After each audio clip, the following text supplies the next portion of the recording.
मेरा नाम अहमदीन है। मैं करंटली सर्विंग हूँ as forest officer, PMS 2018 qualifier हूँ।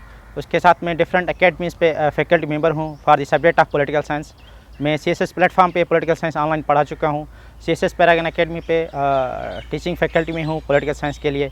उसके साथ मैं फैकल्टी मेंबर हूँ for the CSS subjects in at the unwinding academy of CSS in Hyderabad.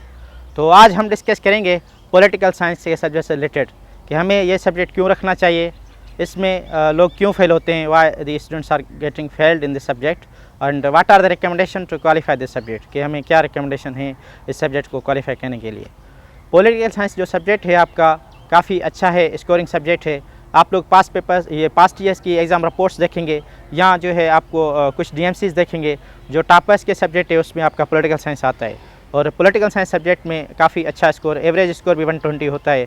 अगर आपकी एक्स्ट्रा एफर्ट है, अच्छी आपकी प्रेजेंटेशन है, आपकी एफर्ट एक्स्ट्रा है, तो आपका स्कोर जो है 150 प्लस तक आ सकता है। इसमें आपके 40 MCQs होते हैं, बाकी आपके रिटर्न के एग्ज़ाम है और रिटर्न की मार्क्स होती हैं। तो हम डिस्कस करेंगे कि यह सब्जेक्ट क्यों रखना चाहिए। असल में आपका पॉलिटिकल साइंस सब्जेक्ट जो आता है, ग्रुप होता है आपका पॉलिटिकल साइंस और IR सब्जेक्ट के दो ये ग्रुप हैं। तो इसमें IR जो है आपका ओपन एंडेड सब्जेक्ट है। उसमें हमारे पास जो भी दुनिया के मसले मसाइल हैं, करंट अफेयर हैं, सारी चीज़ें उसमें आ जाती हैं। और उसमें हर एक क्वेश्चन में आपसे थ्योरेटिकल पर्सपेक्टिव पूछते हैं, आपने थ्योरी अप्लाई करनी होती है IR की।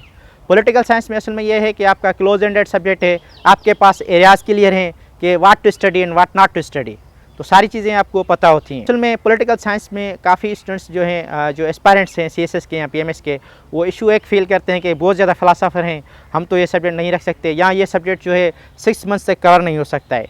बेस्ट स्ट्रेटजी किसी भी सब्जेक्ट को कवर करने के लिए ये होती है कि आप पास्ट पेपर्स देखते हैं, उससे अपने एरियाज़ बनाते हैं कि what are the most important areas, what are the most repeated areas, what are the miscellaneous areas और what are the expected areas. तो 3-4 चीज़ें आपकी क्लियर हो जाती हैं। एजनर पॉइंट ऑफ व्यू आपको पता लगता है कि भाई क्या चीज़ें पढ़नी चाहिए, क्या नहीं पढ़नी चाहिए। कहा जाता है कि if you are studying without looking at the past papers, it is likely you are the blind person, you don't know that what to study and what not to study, where to keep more focus and where not to focus. तो हमारे पास जाहिर सी बात है syllabus कुछ ज़्यादा है और इस तरह से हम परेशान हो जाते हैं कि किस तरह से सब्जेक्ट को कवर कर सकते हैं। पॉलिटिकल साइंस आपका पेपर 1 100 मार्क्स का होता है, पेपर 2 100 मार्क्स का होता है। तो आपका ये जो पॉलिटिकल साइंस सब्जेक्ट है 200 मार्क्स का है। इसमें जाहिर सी बात क्लोज एंडेड सब्जेक्ट है, एरियाज़ हमारे क्लियर होते हैं, वही हमने कवर करने होते हैं। ठीक है, जिस तरह से पॉलिटिकल साइंस पेपर 1 में जो मोस्ट इंपॉर्टेंट एरियाज़ हैं उसमें आपके वेस्टर्न फिलासफर्स आ जाते हैं। अगर आप पास्ट पेपर्स को एनालिसिस करेंगे तो आपके पास एक क्लियर पिक्चर आ जाएगी। जिस तरह अरिस्टोटल है, प्लेटो है, मोस्ट रिपीटेड हैं। उसके बाद सोशल कॉन्ट्रैक्ट थ्योरी है, ठीक है, जिसमें जॉन लॉके है, रूसो है, और उसके साथ आपका थॉमस होब्स है। तो ये सारे जो हैं आपके क्लियर आ जाते हैं कि यही हमारे जो हैं इंपॉर्टेंट फिलासफर्स हैं। उसके बाद मैकियावेली है, जिसको father of modern political science कहते हैं। ठीक है, तो कुछ जो हैं फिलासफर्स हैं जो कि आपको कवर करने हैं। पास्ट पेपर से आप देख सकते हैं कौन से जो हैं मोस्ट रिपीटेड फिलासफर्स हैं या क्वेश्चन से जो फिलासफर से आ रहे हैं। तो आपके पास एरियाज़ क्लियर होते जा रहे हैं ना, इसलिए पॉलिटिकल साइंस काफ़ी अच्छा सब्जेक्ट है, क्लोज एंडेड है, आप इसको चूज़ कर सकते हैं, ऑप्ट कर सकते हैं अपने ऑप्शनल्स में। मुस्लिम फिलासफर्स हैं, उनकी सबकी एक ही है कि आइडियोलॉजी ऑफ स्टेट में सारी पॉइंट्स एक ही होती है कि इक्वलिटी होनी चाहिए, लॉ होना चाहिए, लिबर्टी होनी चाहिए, या इस तरह से जस्टिस होना चाहिए। तो सारी पॉइंट्स इंटर रिलेटेड हैं, हमें पता लगता है कि किस तरह से हम इसको कवर कर सकते हैं मोस्टली। ठीक है, और उसके बाद कुछ पॉलिटिकल कॉन्सेप्ट हैं, कुछ हमारे साथ जो हैं वो करने होते हैं। और उसके बाद हमारे पास पॉलिटिकल आइडियोलॉजीज़ हैं, types of state, types of government. ये चीज़ें अगर आप अच्छे से कवर करते हैं, आपका पेपर 1 पॉलिटिकल साइंस का अच्छे से कवर हो जाता है। जो सोर्सेज हैं आपके लिए इस पॉलिटिकल साइंस सब्जेक्ट के लिए, तो वो आपकी जड़ हार्मन की बुक है, वेस्टर्न फिलासफर्स की। उसके बाद सेजेस ऑफ द एजेस का एक बुक है।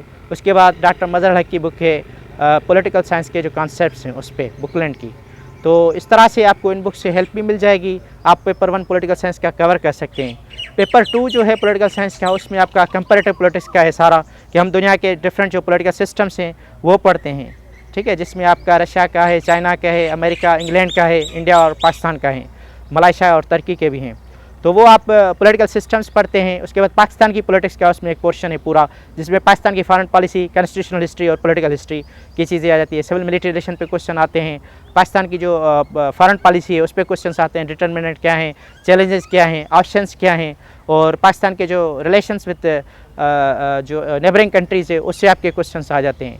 तो पॉलिटिकल साइंस पेपर 2 आपका कभी कभी जनरल भी आ जाता है, सारे कंटेम्प्रेरी डेवलपमेंट्स होते हैं या कंटेम्प्रेरी इश्यूज़ पे डिस्कशन होती है, तो काफ़ी ज़्यादा हेल्प करता है। इस सब्जेक्ट में हम देखेंगे कि जो फेलियर का रेशो है उनके 3-4 वजूहात हैं जिनकी वजह से जो बच्चे हैं, आपके कैंडिडेट्स हैं, एस्पायरेंट्स हैं, वो फेल हो जाते हैं।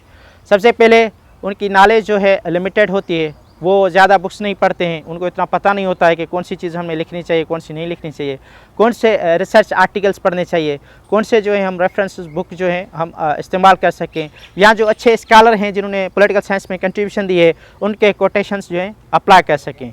बाकी जो इम्पॉर्टेंट चीज़ है वो आपकी प्रेजेंटेशन स्किल्स बहुत मैटर करती है। कोई कितना पढ़ता है ये मैटर नहीं करता, आपका paper justifies your personality, that how you are writing, and it also justifies that either you should be qualified or not in this paper, कि आपको वो पेपर पास करना चाहिए या फेल। तो आपकी जो प्रेजेंटेशन स्किल्स है वो अच्छी होनी चाहिए। वो अच्छी जब होगी कि जब आप प्रैक्टिस करें, आप लिखें और किसी भी टीचर से आप जो है अपने मेंटोर से उसको असेसमेंट कराएं कि क्या गलतियां हैं, किस तरह से मैं इसको इम्प्रूव कर सकता हूँ।